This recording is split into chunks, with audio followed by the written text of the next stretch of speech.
Na primeira semana, o Dilmar deu a introdução, que era o princípio e tal, foi uma aula espetacular. A segunda semana, falando sobre o princípio da obediência. Gente, que princípio perigoso de se quebrar. Aí, como eu falei aqui no início, era até difícil a gente falar isso, porque princípio é o quê? É o embasamento, uma estrutura de uma casa, de um prédio, que tem um único pilar, que está fora, que está rachado, que não está de acordo com aquilo que tem que estar, né? De acordo com a obra que vai ser realizada ali em cima, que vai ser implantada, né? Construída ali em cima. Um único pilar pode trazer uma construção inteirinha né, ao chão. Então, não tem jeito de falar assim, a mais importante, a menos importante. Mas foi um princípio assim forte, né, de ser falado da obediência. Por quê? Porque mexe, né, com o nosso orgulho. Então, vai diretamente com aquele princípio que foi o primeiro princípio quebrado lá no Éden, né, que é a obediência. Quando o homem e a mulher decidiram não obedecer a Deus e andar pelos seus próprios princípios, pelas suas próprias ideias, pelo seu próprio entendimento, o pecado entrou no mundo, né? O ser humano foi enganado por Satanás e aí o pecado entrou, né, na humanidade.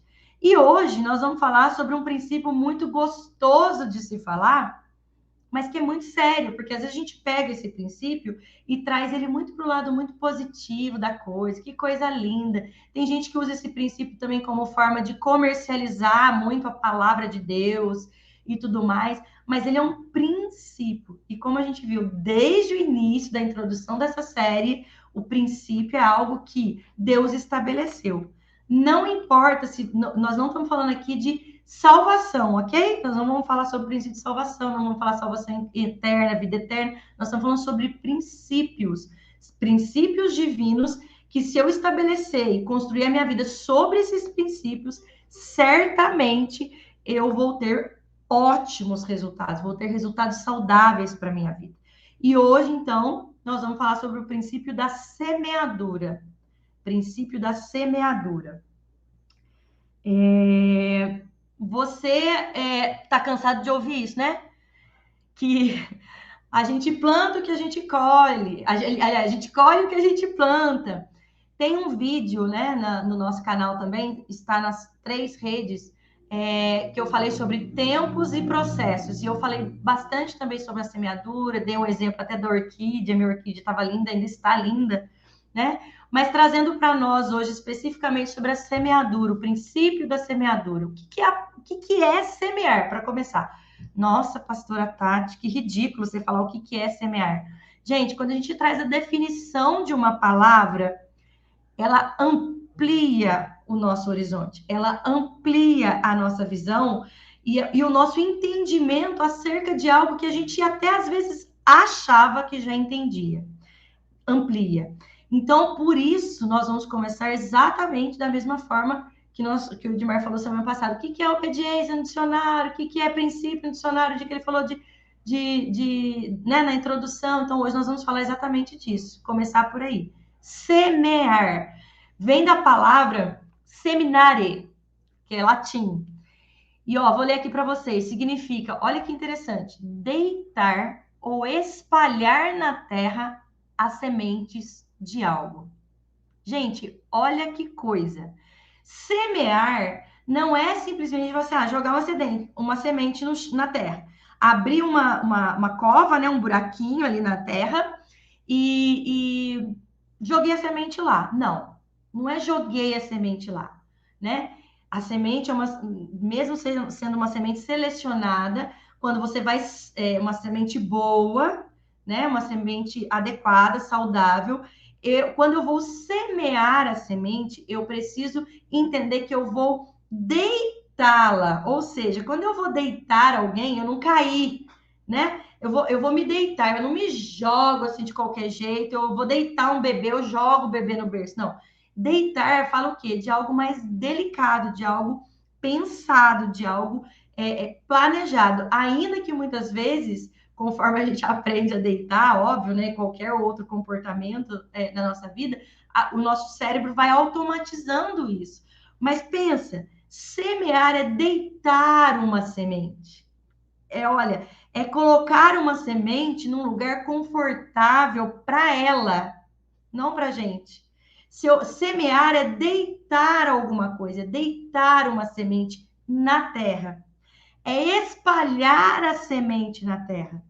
E aí já vai olhando, vai prestando atenção e imaginando quais sementes você plantou com essa visão. Puxa, eu estou deitando essa semente, eu estou planejando onde essa semente vai ser colocada. Eu tô observando, ninguém quer deitar numa cama de espinho ou de pregos, né? Onde a gente vai deitar para descansar, para repor as energias, a gente quer deitar onde? Numa cama confortável, né? Num lugar, num ambiente calmo, tranquilo.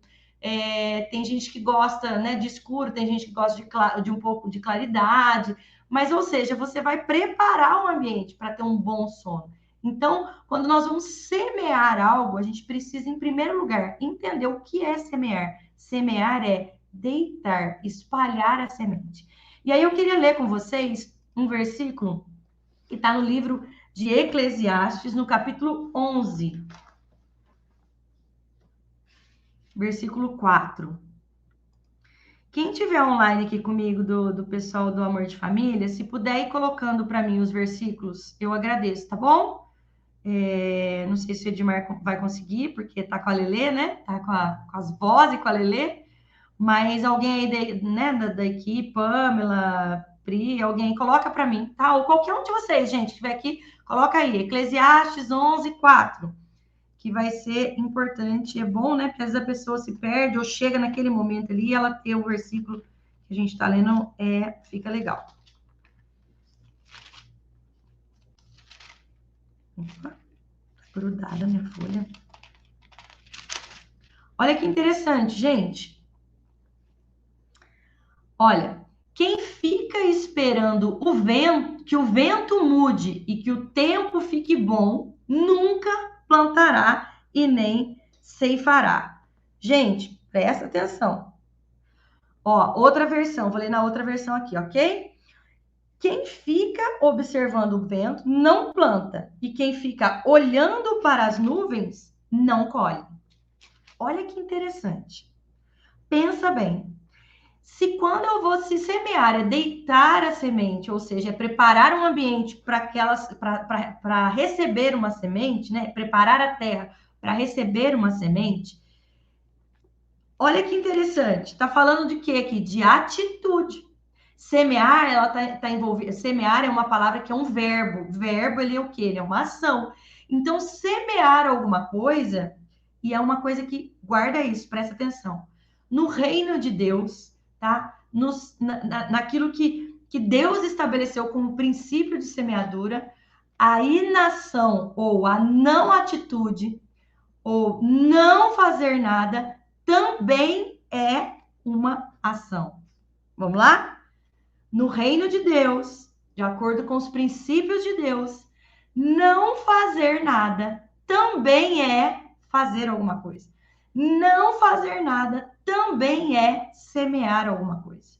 Porque olha o que está falando, gente, presta atenção. Eclesiastes 11, 4. Quem fica observando o vento não planta.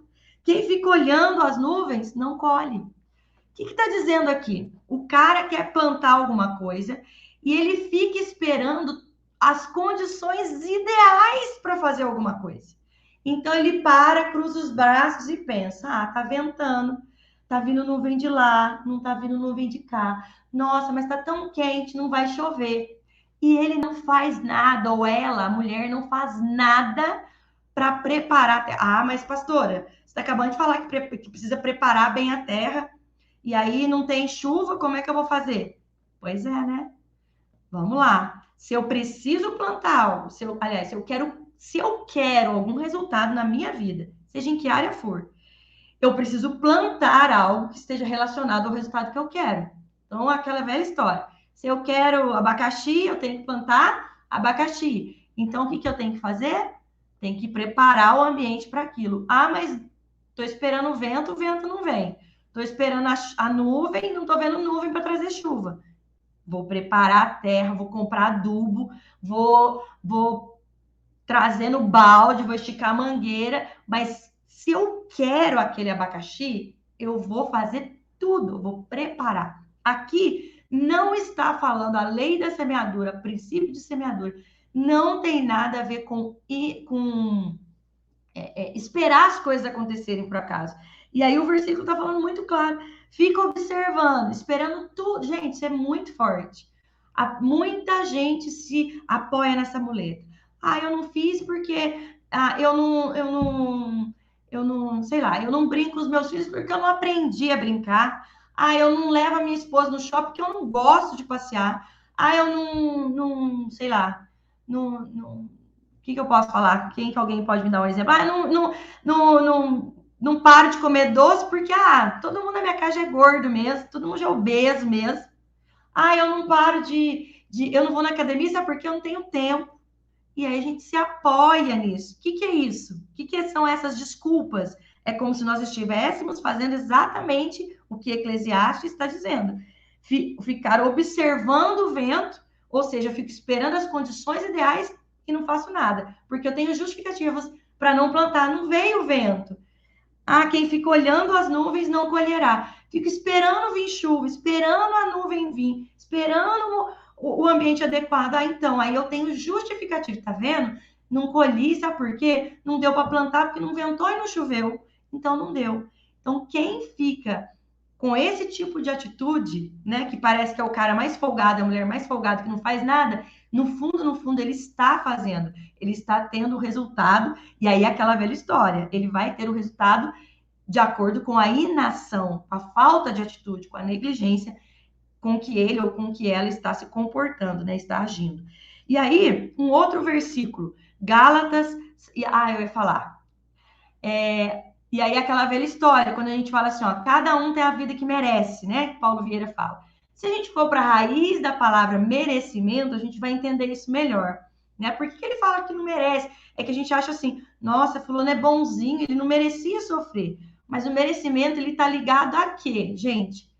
Aquilo que a gente faz, as nossas capacidades. Para eu exercer uma capacidade, produzir algo, eu tenho que fazer, eu tenho que agir. Então, cada um tem sim a vida que merece. Aí eu com o Edmar, a gente brinca, vamos amenizar esse termo e vamos para a gente ganhar as pessoas, para elas entenderem o seguinte: cada um tem a vida que escolhe, né? Mas é bom quando a gente vê Paulo Vieira falar, cada um tem a vida que merece, quando a gente vai no método CIS, por exemplo. Aquilo te dá um impacto tão grande, né? A pastora Perla com o pastor Paulinho que fala, quando ouviu isso pela primeira vez num treinamento que a gente fez de casais com eles, ela falou, o impacto foi tão grande que mudou, virou uma página no nosso casamento, na nossa vida, no nosso ministério. E é isso. Porque quando eu falo que se eu sei o que eu estou escolhendo, que sementes eu estou escolhendo, da ação ou da inação, eu vou colher. E aí, vamos lá. Gálatas 6:7. Vamos ler lá? Um versículo bem conhecido. Esqueci de trazer água. O Dilmar nunca esquece de trazer água e eu esqueci de trazer. Gálatas 6:7. Vamos lá? De Deus, não vos enganeis. De Deus não se zomba, porque aquilo que o homem semear, isso também se fará. Gente, super complementando Eclesiastes 11:4. Não tem como a gente enganar, inventar historinha que não teve, como eu falei, né? Usando o versículo aqui, chave aqui, nosso primeiro versículo de Eclesiastes. Não adianta falar que não teve vento. Eu não estudei, sabe por que eu sou burro? Porque eu tenho um emprego ruim, porque eu ganho mal, porque eu não tive oportunidade de estudar, porque meu pai não investiu em mim, minha mãe não cobrava as minhas tarefas. Ok. Enquanto você era criança, imaturo, não era dono de si, ok, realmente, houve esse período, isso teve uma influência, mas não determina o estado que você está hoje. Não determina. Por quê? Porque a partir do momento que você se torna adulto, você é responsável pelas suas atitudes. A partir do momento que você toma consciência, que você vai amadurecendo, você é responsável pelas suas atitudes. Então, eu preciso fazer o quê? Parar de contar historinha, tentar ficar enganando a mim mesmo, tentar ficar enganando as pessoas ao meu redor, do meu insucesso, justificando os meus insucessos. Meu insucesso no casamento, meu insucesso profissional, meu insucesso financeiro, meu insucesso espiritual, meu insucesso ministerial, porque tem isso, porque não teve aquilo, porque fulano fez aquilo, porque o outro fez não sei o quê. Para com isso, cara. Para com isso, mulher. Para com isso, gente. Para com isso. Para com isso. E vai fazer o que precisa ser feito. Ah, mas você não tá na minha pele. Você não tem o marido que eu tenho. Para de falar e vai fazer o que você tem que fazer. O que você tem que fazer, não o que o outro tem que fazer. Ou o que o outro deixou de fazer. Mas meu pai, então faça você agora. Legal, olha que bom. Eu falo isso, né? Que meu pai, essa semana mesmo, estava conversando com uma pessoa ainda falando. Meu pai, 44 anos de casado que ele faria, né? Esse ano com a minha mãe, dia 12 de fevereiro. 22 anos da vida de casado da minha mãe foi um inferno, né? Que foi quando eu estava me casando, inclusive, quando eu estava com 22 anos, meus pais estavam voltando, assim, a reestruturar a vida deles, porque meu pai tinha aceitado Jesus e ele começou a construir a vida dele em cima dos princípios, né, da palavra. Aceitou Jesus, teve uma vida transformada e 22 anos ele viveu para Cristo, né? Meu pai, onde ia, ele dava um jeito de falar de Jesus. Então, eu falo que a vergonha tão grande que meu pai teve para ele próprio e também, né, acabou causando, né, na nossa família, teve exatamente um AC e um DC na vida do meu pai, um antes de Cristo e um depois de Cristo. E aí eu falei, né, quando no velório do meu pai, dia 14 de outubro, eu falei, olha, quando morre não vira santo, mas o meu pai, ele não foi santo, mesmo nos 22 anos depois que ele aceitou Jesus, ele foi um homem imperfeito, com suas imperfeições, mas que todos os dias ele procurava, sabe, viver um pouco melhor. E eu ainda falei, que coisa boa, né? Aquilo tudo de terrível foi bom, por quê? Porque mostrou o pai que a gente não queria ter ou ser, né, para os nossos filhos, e nos deu a oportunidade de enterrar um pai com honras. Talvez a gente não soubesse o que, né? Meu pai foi muito homenageado, prefeitura, muitas pessoas procurando a minha mãe, falando, nossa, pastor Toninho fez isso, pastor Toninho fez aquilo. Minha mãe nem imaginava, gente, que ele já tinha visitado, que ela nem imaginava. Mas por que isso? Porque houve uma nova semeadura na vida dele. E se ele talvez não tivesse, né, tido os erros que ele teve lá atrás, talvez a gente não tivesse a oportunidade de enterrar um pai com tanta honra, né, com uma forma tão bonita como foi o enterro do meu pai, e guardar, né, coisas, a transformação que realmente Jesus fez na vida dele e na nossa família. Então, tem que parar com essa desculpa, sabe? Joga a muleta fora. Joga a muleta fora, seja ela qual for que você tenha usado até aqui. Joga fora e começa a semeadura. Você quer colher o quê? De Deus não se zomba. Aquilo que você plantar, você vai colher. O que seu pai, sua mãe plantou em você ou em qualquer pessoa, ele já colheu. A dor de pensar que talvez um relacionamento poderia ter sido melhor. Por que muitas vezes os avós, né, mimam os netos? Porque eles enxergam o quanto que talvez eles erraram com a gente, né? E eles querem, puxa, eu não tive essa oportunidade. E às vezes eles querem falar isso pra gente, né? Puxa, minha filha, puxa, meu filho. Você podia ser um pouco mais leve aqui, você podia ser um pouco... Por quê? Porque eles sabem onde eles erraram. Às vezes eles não sabem falar, não sabem exteriorizar, mas, sabe, começa você decidir a olhar para o conselho dos seus pais, para a sua vida, para a vida que você teve até aqui, para o seu passado, para a sua história, de repente, absurdamente dolorosa, como aprendizado para aquilo que você quer daqui para frente da sua vida. Porque isso vai fazer toda a diferença naquilo que você vai colher.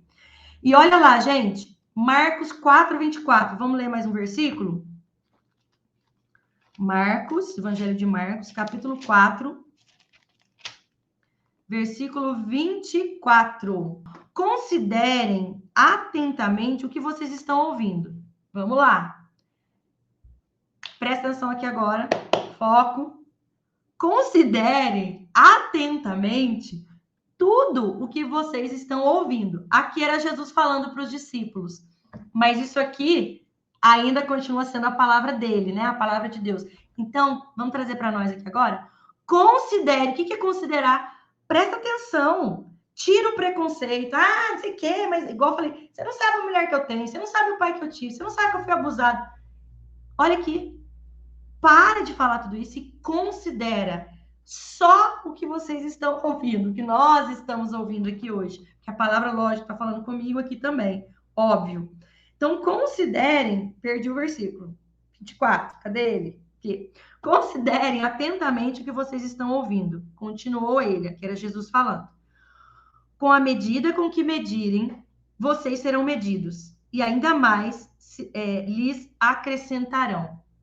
Presta atenção. Atentai, estejam atentos, vou ler numa outra tradução agora, ao que vocês estão ouvindo. Jesus estava falando. Jesus estava falando. Estejam atentos ao que eu estou falando para vocês. Com a medida com que vocês estiverem medindo, vocês serão medidos. E ainda será acrescentado mais. Já viu aquela história? Quando alguém é muito duro, né? Às vezes é muito duro com alguém, e aí aquela pessoa cai num erro. O que acontece com aquela pessoa?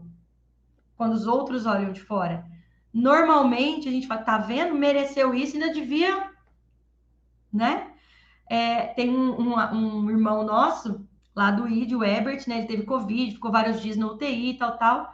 E um dia ele escutou, né? Ele estava de madrugada, ele escutou alguém que tinha acabado de falecer, não sabe quem, mas alguém tinha acabado de falecer, e uma profissional lá dentro, né? Falou assim: ah, também era ruim, esse homem era ruim, conheço ele, esse aí merecia morrer.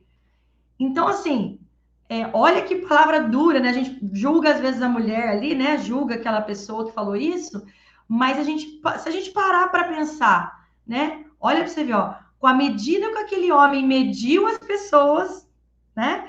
Com a medida que ele se comportou durante a vida dele, ele trouxe um peso sobre ele mesmo e ainda foi acrescentado mais, porque é como se tivesse né, como se alguém tivesse aprovado a morte dele. Né? Olha que coisa dura. Então né, não foi simplesmente alguém fazer para ele o que ele fazia, não. Morreu, mereceu mesmo, porque ele era ruim. Né? Então, assim, e aí a gente fala assim, ah, mas é mesmo. E aí, por exemplo, essa pessoa que mediu esse homem com essa medida também vai ser medida em algum momento da vida dela. Aliás, na verdade, em todos os momentos da nossa vida, nós temos essa troca. Por quê? Lei da semeadura. Então, olha que forte esse versículo. Jesus está falando, ele é muito sério. Então, qual tem sido a sua medida de perdão? Qual tem sido a sua medida de tolerância? Qual tem sido a sua medida de paciência? Qual tem sido a sua medida de solidariedade? Qual tem sido a sua medida de verdade? A verdade é uma coisa que não dá para negociar. Qual tem sido a sua medida de amor? Amor não é sentimento, é decisão. São atitudes de amor que eu decido ter com alguém, com alguma pessoa, que geram o sentimento de amor. Então, tem até uma postagem mais antiga aí que tem essa frase. Nossa, é isso, são as atitudes de amor que geram o sentimento romântico, né? Ou fraternal do amor. O sentimento. Agora, o amor, ele é uma decisão. Então, que medida você tem usado de amor? E para a gente encerrar aqui já, vamos ler mais um último versículo que está lá em Lucas, no capítulo 6, versículo 38, que tem a ver com esse versículo de Marcos, que está falando da medida, né?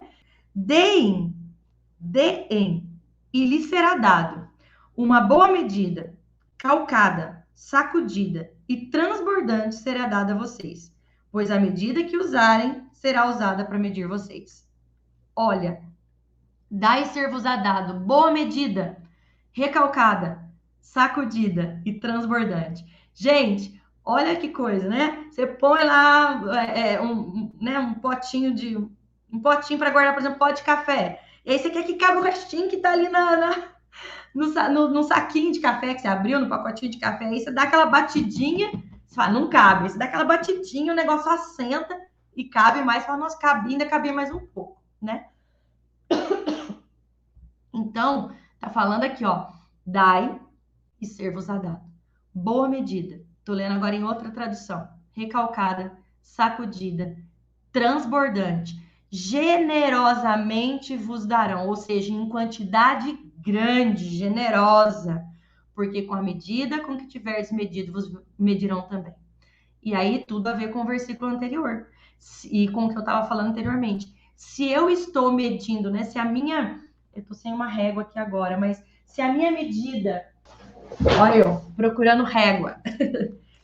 Né? Mas comprar o material das crianças aqui do lado, aí eu lembrei da régua. Eu estava sem aqui no escritório. Mas assim, se a minha medida, né, de amor é isso aqui, provavelmente eu vou receber algo nesse sentido, né, de amor e tal, mas na mesma medida.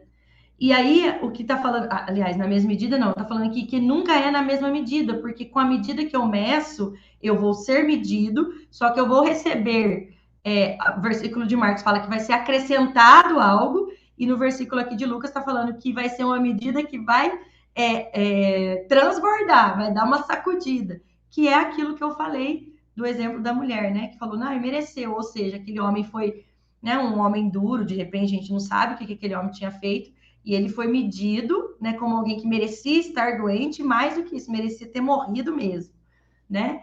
Então, nesse caso, aqui agora é exatamente para o bem e para o mal. Com a medida que nós medirmos, também vamos receber generosamente.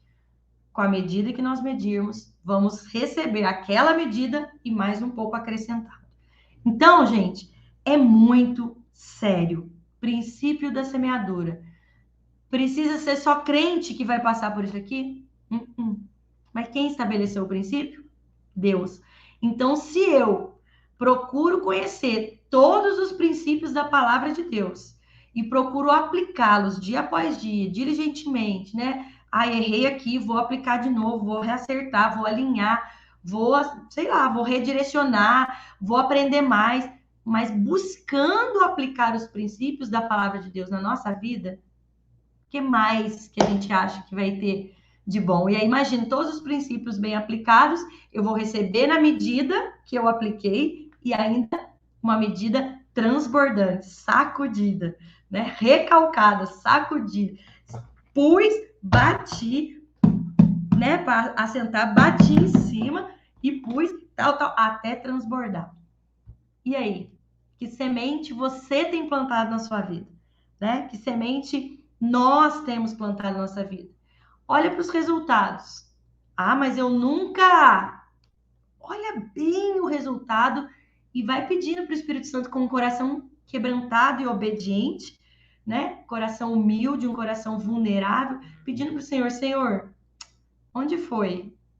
Senhor, onde foi que essa semente ficou plantada e eu, de repente, não percebi, mas ela está lá? Porque o Senhor traz, né? O Senhor traz ao nosso coração. Tanto é que Davi, quando ele fala no Salmo, acho que, se eu não me engano, 32, que ele fala, enquanto eu me calei, os meus ossos envelheceram dentro de mim. Mas quando eu confessei os meus pecados, eu, né, fiquei livre, eu tive saúde de novo, eu tive vigor novamente. Então, assim, o que é que precisa? Porque, gente, encontrar culpado é muito fácil. Você entendeu? Mas só procura culpado. Duro isso aí que eu vou falar, viu? Mas só procura um culpado para o seu insucesso aquela pessoa que realmente não quer fazer nada. Porque quem quer vencer, quem quer realmente andar de acordo com a vontade de Deus, decide fazer isso. Não sozinho. Não sozinho. Nós vamos postar amanhã algumas respostas. Nós fizemos uma pergunta no Instagram. O que você tem feito para implantar o reino de Deus na sua família, na sua casa? O que será que a gente está fazendo para implantar a cultura do céu na nossa casa, na nossa família? Nesse momento, nós queremos te agradecer pela tua palavra, porque a tua palavra é a verdade. Te louvamos, Senhor, porque nada passa desapercebido dos teus olhos. O Senhor realmente sabe e vem sempre ao encontro da necessidade do nosso coração, não dos nossos desejos. Ainda que o Senhor tenha prazer em nos presentear muitas vezes, mas o mais importante são as necessidades do nosso coração. E eu te louvo pela oportunidade, Senhor, de estar aqui nessa noite, sendo ministrada pelo Teu Espírito Santo através da Tua palavra. Por cada vida aqui, Senhor, que recebeu essa palavra e que realmente vai considerar, como diz a Tua palavra, considerem tudo o que vocês estão ouvindo. O Senhor disse isso para os discípulos e eu creio que o Senhor, pelo Espírito Santo, está dizendo isso para nós hoje. Considerem, ponderem, analisem, deem crédito para tudo que vocês estão ouvindo. Senhor, e nós queremos dar crédito para a Tua palavra, dar mesmo, porque a Tua palavra merece toda a credibilidade, a Tua palavra é a verdade. Nós te agradecemos, Senhor, por esse momento que tivemos aqui. Alcança, Espírito Santo, cada coração, que possamos ser mais sábios ao semear. Prestar bem atenção que aquilo que fazemos ou deixamos de fazer é uma semente sendo plantada. Nos ajuda, Senhor. E é claro, nosso coração pode fazer planos, mas a resposta certa, a palavra final, o sim e o não, vem do Senhor. Que o Senhor continue nos conduzindo, que o Senhor abençoe cada família onde essa palavra chegar, que o Senhor abençoe cada coração e que o Senhor possa realmente, Senhor, nos ajudar a viver a vida de acordo com a Tua vontade, porque com certeza esta é a melhor maneira de se viver. Muito obrigada, Senhor, em nome de Jesus. Amém. E semana que vem estaremos aqui com a última palavra dessa série e desse mês de janeiro, que em fevereiro a gente vai começar um outro tema e semana que vem a gente vai divulgar para vocês. No mais, que Deus te abençoe, tenha uma ótima noite, né? Um resto de semana super abençoado e, é claro, desejando sempre que você tenha um amor de família. Fica com Deus, beijo no coração e até a próxima, se Deus quiser. Tchau, tchau!